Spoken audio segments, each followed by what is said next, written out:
So this is an attempt at my first kind of studio vlog.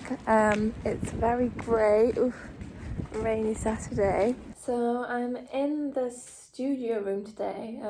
Actually just moved to a new space a couple of weeks ago to have 2 rooms, because as we manufacture everything in-house, having like the industrial machines on all the time, it was just like the noise was really loud.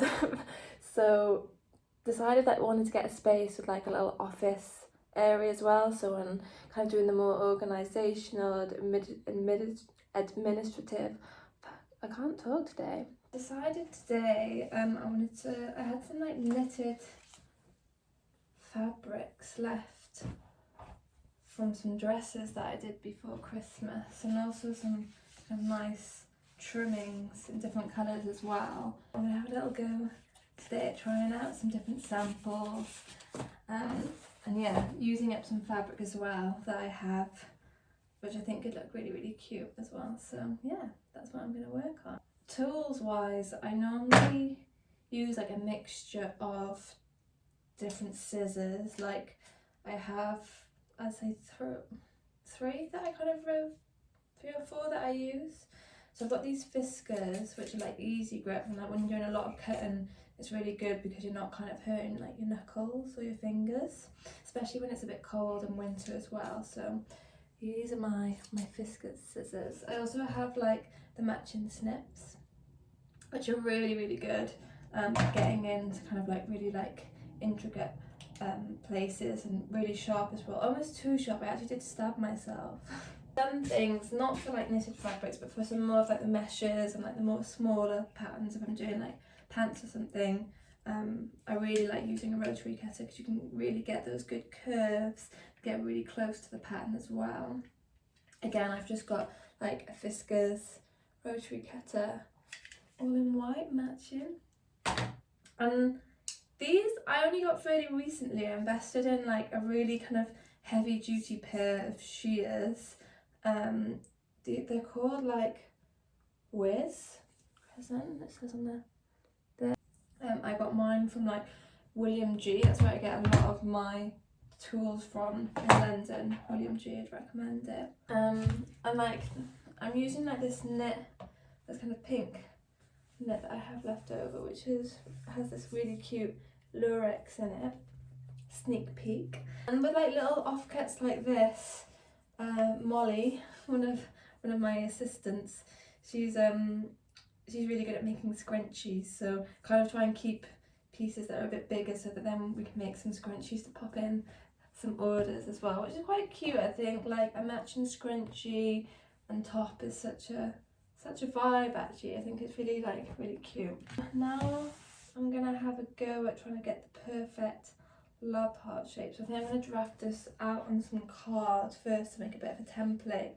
Before like making templates and patterns, a lot of the time I swear by manila card, which is this kind of beige card. It's not too thick, not too thin. Yeah, so now I'm just going to kind of like mark out in pencil my shape for the love heart template. I did have a love heart template, but I don't know what I've done with it. I feel like in the move from our old studio to this studio, there was like actually quite a lot of stuff, so it was quite hard to keep track of everything. Once I've marked that out, I then get some paper scissors. Like never ever use your fabric scissors when you're cutting anything other than fabric, because it will blunt them. Yeah, that's my little half of a heart I'm gonna use. I actually really love coming into the studio sometimes on the weekends when I just have the space to myself.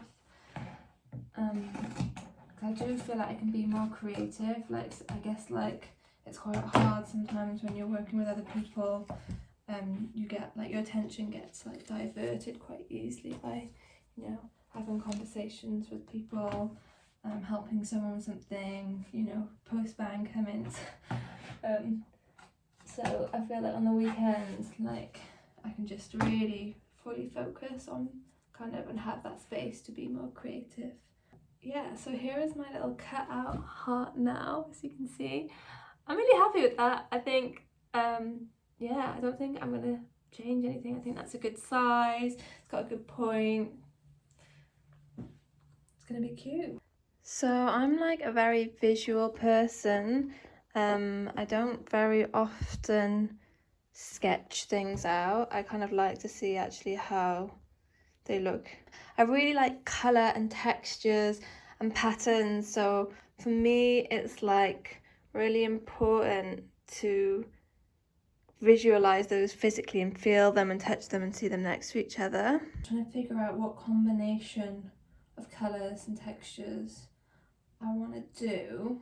The baby blue and pink, I'll show you kind of here, like, and it's kind of like working for me. We've got like maybe with some jersey, you've got a little bit of blue, baby blue net mesh left. It's a process of elimination.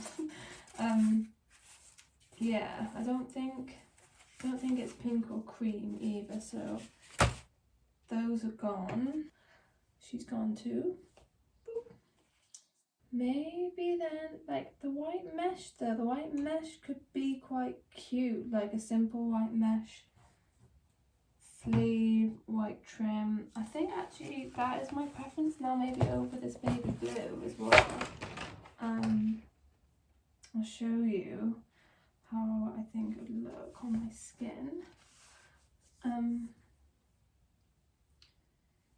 Because I think it's hard because sometimes like you can appreciate like colours together and they look good, but then actually wearing them is very different. And like, you know, matching them with other pieces that you have in your wardrobe, and if you want, they can still be beautiful, but you also kind of want, I want it to be wearable. I want people to like, yeah, have ideas of outfits of how they could wear it and stuff. But yeah, so that's kind of what I'm thinking.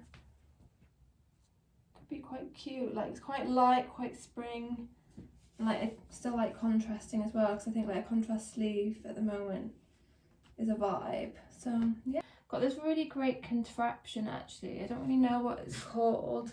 I'll show you. But because we go, you know, obviously use so much thread, like a small spool of thread for the machine gets used so quickly. So we've got this like little stand. Look at that, pink, obviously, to match the machine. But so that you can put a bigger spool on it and like thread it through your domestic machine. I don't know what it's called, but it's super handy. Like, yeah, it's actually quite hard. I find it quite hard to like multitask. Everything is taking so much longer now that I'm like chatting through.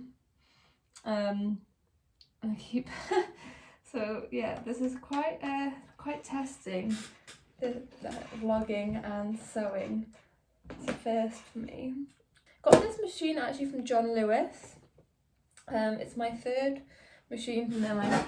They're really reliable, and they have like a 2-year warranty as well, which is great. If there's something kind of goes wrong with it, then you've got it covered. And they come in all these cute colours as well. Like obviously I went for the pink, but I did at one point have like a turquoise coloured one.